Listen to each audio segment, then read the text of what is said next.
Hello, everyone. Today we are going to talk about the prodigal son. The prodigal son mentioned in Luke 15, and actually, what pulled my attention is the first verse talking about who been sitting while Jesus is telling this parable, and we will find out that sinners and tax collectors been there. Also, the Pharisees and teachers been there.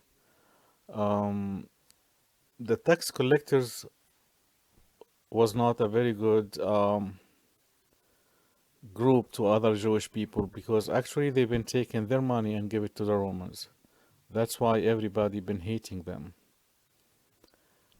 And sinners as well. Actually, the Pharisees, if you know, Pharisees is a group of people that been teaching other people the law. They consider themselves a little bit higher than others. And actually, Pharisees in Jewish meant separate. So they separate themselves from other Jewish people. They think that they are better. They've been teaching the law of Jewish, but they never felt it. They've been only teaching by tongue, but their hearts been away. And actually, Jesus been using parable and talking. So uh, the simple people, the poor people, can understand him.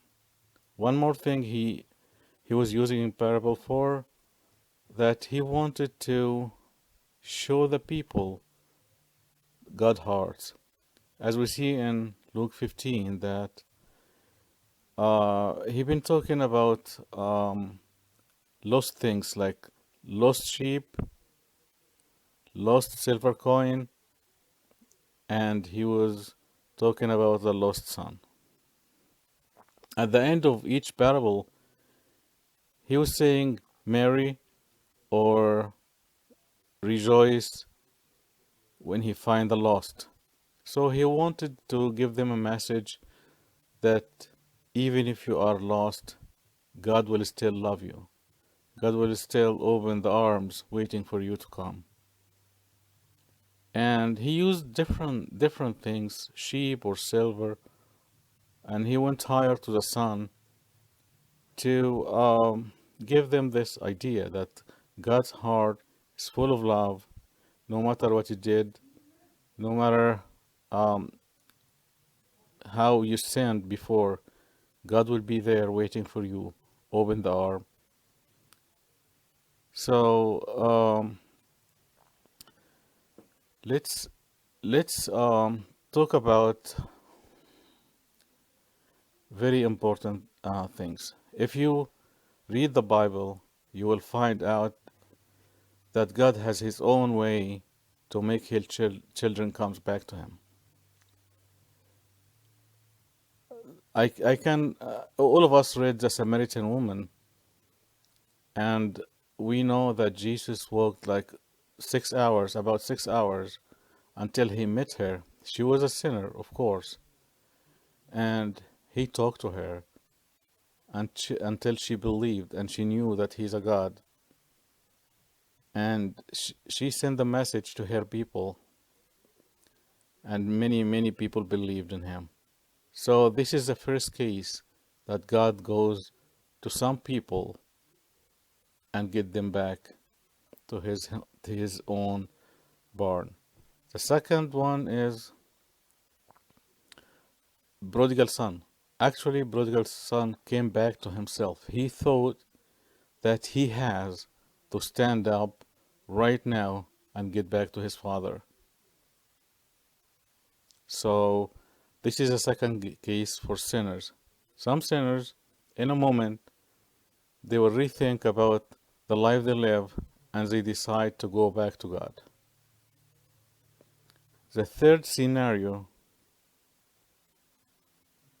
is like, remember in the Bible when the sinner woman that had been caught committing adultery, what happened to her. Actually, they brought her in the middle of people. So everybody been there knew that she's a sinner. And actually when they asked Jesus what to do with her, Jesus didn't answer right away.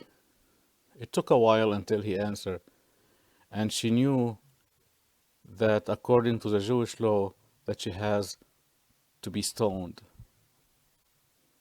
Imagine how she thinks when they caught her, from the moment they caught her until they drag her to Jesus. We don't know how long, but it should be the longest time she ever had. When she knew that she's going to death. Besides, the people who saw her all the way and the other people been around Jesus knew that she's a sinner. But actually, she believed in God. And this is the third way. If you didn't come back by your own free will, God has His own way to force you to come back because we are all His children and He wants us as a father with Him. So, some people He go to, some people get back to their rational, logical thinking and get back to God. But if the sinner didn't come back by his own free will, there is other way that God used to bring you to his between his arm.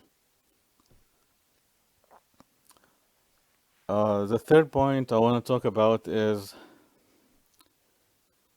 the elder son.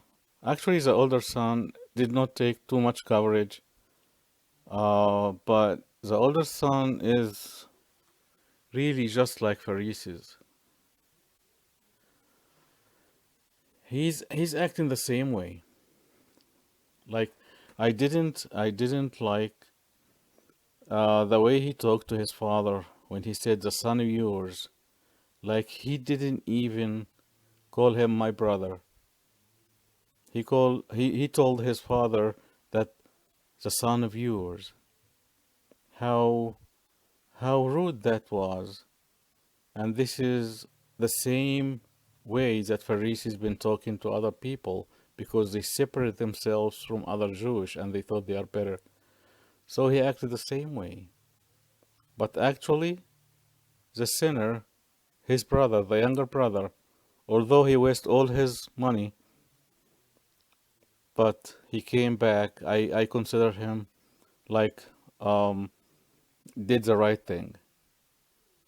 But his elder who been complaining, yeah, it's like Pharisees. Pharisees been spreading the word, been teaching, been doing everything. Even the Bible said that he was in a field and he was coming back. So Pharisees been teaching and teaching people the law or forcing people to implement the Jewish law and so on. But their heart been so away, very far from God. Same thing. Same thing. He was in a field. He was thinking he's serving God, but actually in the first test he failed. He failed to accept his brother, and this is exactly what Jesus meant when he was talking to them using parable. He meant that he meant the Pharisees and he meant the sinner. The sinner might be better than the Pharisees who's talking about God all the time, but their hearts are far away from God. One more thing I want to talk about, and I will finish this lesson. How the devil deal with sinners. Actually, the parable tell us about the prodigal son that he took the money and he went to the far land. Actually, he been okay for a while until he spent all his money. And actually, he went to work to work with swine and he wished to eat from the pods they eat from, but he didn't get it. This is exactly what the devil do. He, I think the prodigal son thought that the far land is much better, grass always green on the other side. But when you go to the other side, it's the same color like the one you are standing on. Still green here too. Why are you going there? But he went there. His joy didn't last too long. And then after that, he wished to eat the pods. And this is exactly what happened to us. When we sin, we think it's okay for a while. It's okay for a while. But some people really wish to sin, but they cannot find the sinning. They cannot find the way to sin, and this is how the devil puts the sinner's nose in the mud. You wish to sin, but you cannot sin. And we read lots about crimes, what's going on in a society here or there, any place in the world. We see people commit bad crimes because of what the devil lead them to. In the beginning, it's okay, it's very nice, it's fun, it's good to be far, it's good to be independent, it's good to be um, away from all the tie up, but he takes you from one step to another. When you commit a sin, he was